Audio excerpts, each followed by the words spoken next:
I'm so mad at you, Brock, okay? And because you put so much nonsense in a 3-minute video that this is now my third take, okay, on this video. I hate even doing 2 takes. Now I'm going to do the third one because my first one was 2 minutes too long and the last one was 35 seconds long. So I'm going to go a lot faster this time and try to debunk this 3 minutes of crap as fast as I can. So I hate doing second takes and third takes. Anyway, let me start off with your comment right at the beginning about everyone knows that God exists. Deep down inside, we know God exists. Atheists know. Let me go deep down. Nothing down there, okay? I didn't find anything. I went deeper in the other video, but I couldn't find anything, okay? No, we don't look at stuff. Atheists don't look at stuff and go, I don't know how this phone came about, so therefore, God did it, okay? Like, that's not how it goes. I don't know how these pears are made, so therefore, I'm going to say God did it. No, that's not how it goes, all right? I know where everything came from. Stars, guts of exploded stars. That's where the molecules came from. Very simple. Where the stars come from?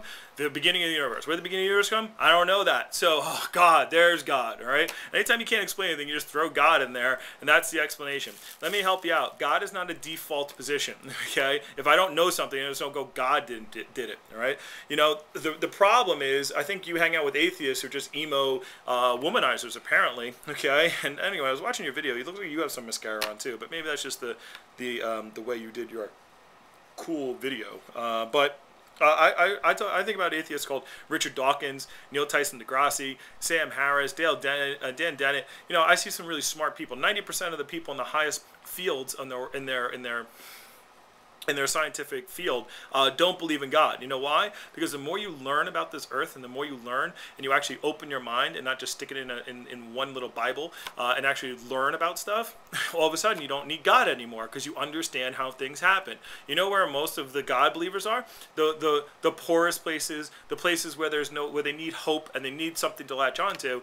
Those are the people who need God because they have no education. Okay, and education all of a sudden eliminates God. That's why they don't want you to think. Okay, that's why you know religion is prevalent in lower income areas, okay? Because it's much harder to actually pick up a book and learn something than to just go and listen to pastor say, oh, this is how it is. Oh, okay, that sounds good. I'll go with that, okay? You know how most atheists come about? Reading the actual Bible. If you actually sit and read the freaking thing, I think that's why it's so convoluted and weird and hard to read and no strict story, because reading it is like a chore, all right? It's the worst book in the world to read. It's not fun at all, okay? And so the point is nobody wants to read that freaking thing, and so they'd rather just go to church and get the cliff notes from the pastor, and he says this and he says that, and they go, oh, everything's all happy and dandy. But if you actually read the Bible, that's when you become an atheist, because you're like, none of this stuff makes sense. And which leads me to my next point about your hypocrisies. Okay, you're like, oh, why do atheists spend so much time looking through the Bible to find hypocrisies? Well, you know why? Because we have to live with you religious people. Okay, that's why we do that. Because I can't become the president because I'm an atheist. Okay, and we have to believe in God. It doesn't matter what God, you just got to believe in some God, and that's just ridiculous. That's so stupid. Okay, so I don't want a president where God is a part of my foreign policy. That's ridiculous. It's dumb. That's scary, okay? You know, all the reason that these religions came about is just to control people. I want to tell you how to live your life, and I have the authority to do it because my God says so. I read it in this book, okay? And then that's why there's so many fractions, because somebody said, I don't want you to tell me how to be it. You know what? God didn't say that. I'm interpreting it this way. God said this, and I can control these people by telling them what I say God is. And everybody just splits off into all these different things. You know, if God really wrote a book and it was really the truth, then there wouldn't be so many freaking interpretations of it, okay? Everybody would know, hey, this is a God book. I can tell, all right? There's nothing in that book that tells us anything about, why didn't God put in there something about evolution or DNA or some of the things that we can actually prove that exist? No, nothing in that book talks about anything divine, okay? It's just some stories that aren't real. And my next question is to you. I would return that question to you. Why aren't you looking for hypocrisies in your own book? If you're going to believe something for the rest of your life and you're going to teach it to your kids and then follow these stupid guidelines, then wouldn't you look into it? Wouldn't you read the thing? Wouldn't you go, hey, wait a second, if I'm going to believe this, ask some questions? You know, you wouldn't want to do that, because you know why you don't want to do that? Because then you might find some truth, okay? And you might find out that Sky Daddy doesn't exist, and your Bible blankie will be taken away from you, okay? And when you die, You don't have the oh God, Sky Daddy, take care of me.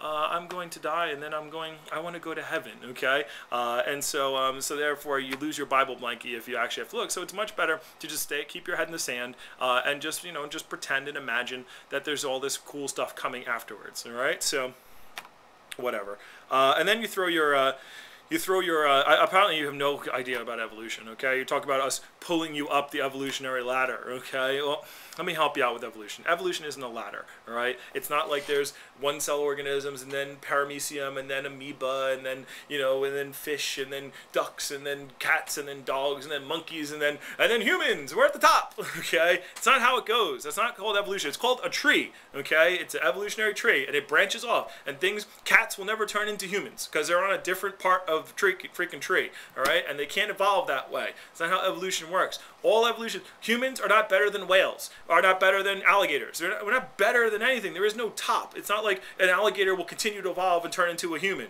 It's not what happens. It's not a straight line to the top. We are just more adapted. The reason why there's so many humans all over the place is because we can adapt to different things. We can live in Antarctica because we know how to put a coat on. A cat doesn't know how to do that. An ant doesn't know how to make a coat. So it can't adapt to that thing. So we have spread out because we can live and build houses, and we've learned things and social communities. So therefore we can stay around. Just like dinosaurs ruled the earth for millions of years too. I know you don't believe in them, or Noah had them on the ark, or whatever the heck you believe, but dinosaurs ruled too. And you know what? Big comet came, big meteor came, hit the earth, boom, bye dinosaurs. Okay, well, that's what happens, all right? And guess what? Apophis is on its way. And in 2019, read some Neil Tyson DeGrasse. Now, hopefully we can dodge it, and we actually might have the technology to make it miss, which would be awesome. That as a species, we are able to affect our imminent destruction. But point being is that's pretty. It's just if it hits our planet, we're done. Okay, that's it. That's all. It might be some of us that survive, and then we would evolve to our new environments. Okay, all evolution is adapting to your environment. It's not a struggle to become God one day. You keep moving up the ladder and you get smarter and stronger and this and that. No, okay, that's not how it works. It's nothing. My brain, me being smarter, is no better than whales being big, than lions having claws. It's just their adaptation to make sure they can survive as a species. That's what evolution does. And to wrap up, you throw a little Pascal's wager in the end. You better believe in God, or you're going to go, eternity is going to be really bad. Always the Christians fall back. If you don't believe what I believe, you're going to hell, okay? If you believe what I believe, you get to go to heaven. You get all the bliss. Please believe what I believe. You don't believe? Come on, believe. You don't believe? You're going to go to hell then.